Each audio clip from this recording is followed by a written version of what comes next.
Assalamualaikum warahmatullahi wabarakatuh. Saya Leona Malvailianora, NIM 2020101103111147 dari kelas AIK 4F. Di sini saya akan menjelaskan tentang fikih air.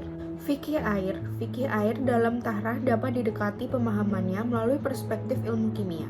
Batasan volume air tergenang dan air mengalir untuk wudhu dipahami agar air tetap bersih dan memberikan efek pembersihan atau penyucian dan sebagai antisipasi penggunaan air yang tercemar. Dalam air yang volumenya lebih banyak memungkinkan air dapat mengencerkan konsentrasi najis dan polutan lainnya.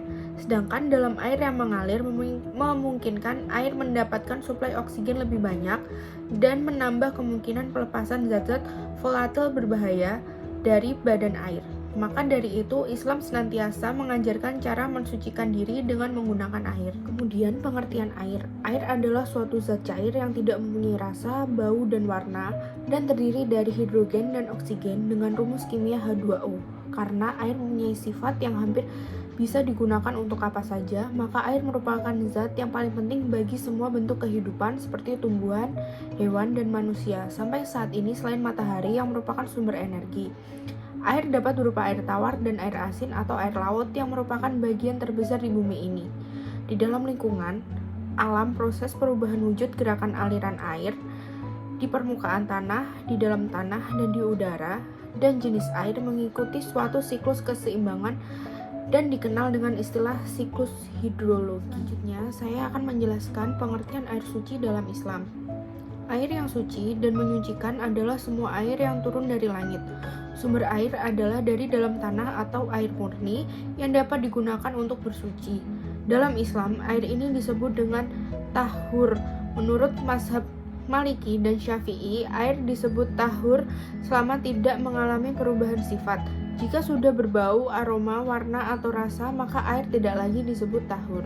Undang-Undang Nomor 7 Tahun 2004 tentang Sumber Daya Air pada pasal 11 menjelaskan bahwa untuk menjamin terselenggaranya pengelolaan sumber daya air yang dapat memberikan manfaat yang sebesar-besarnya bagi kepentingan masyarakat dalam segala bidang kehidupan, disusun pola pengelolaan sumber daya air. Air untuk bersuci dalam Islam ada 7, yaitu ada air hujan, air laut, air sungai, air sumur, mata air salju, dan air embun.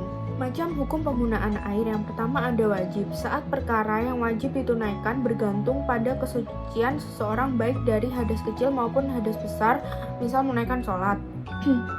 Yang kedua ada haram.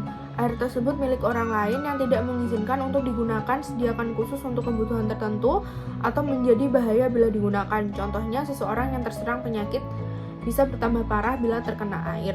Sunnah. Air digunakan untuk berwudu saat masih dalam keadaan suci dari hadas atau mandi sunnah untuk melakukan sholat Jumat. Kemudian ada mubah. Air digunakan untuk minum dan sebagainya. Kemudian ada makruh. Air digunakan saat keadaannya terlalu panas atau terlalu dingin, namun tidak sampai membahayakan kesehatan. Alasannya menjadi makruh karena bila berwudu dengan air tersebut dapat mengganggu kekhusyukan dalam sholat. Jaga kelestarian dan kemurnian air. Sebuah data menyebut capaian proporsi akses penduduk terhadap sumber air minum terlindungi secara nasional sampai dengan 2011 masih sebesar 55,4%. Persentase ini masih belum optimal, padahal target MDGs untuk akses itu pada tahun 2015 sebesar 68,87%. Di sisi lain muncul paradoks, air bersih justru dieksploitasi secara berlebihan. Syekh Yusuf Al-Qaradawi dalam makalahnya berjudul Albiyah fil Islam mengatakan pentingnya menjaga air sebagai sumber kehidupan telah ditegaskan dalam Al-Quran surah Al-Anbiya ayat 30. Dan dari air kami jadikanlah segala sesuatu yang hidup. Contoh penelitian Islam terhadap pelestarian air ialah larangan mencemari air sungai ataupun sumber air pegunungan. Misalnya dengan limbah manusia seperti air seni dan tinja. Dalam hadis riwayat Bukhari Muslim, Rasulullah SAW melarang para sahabatnya buang air besar di sumber air. Di riwayat lain dari Abu Dawud, larangan itu ditekankan pula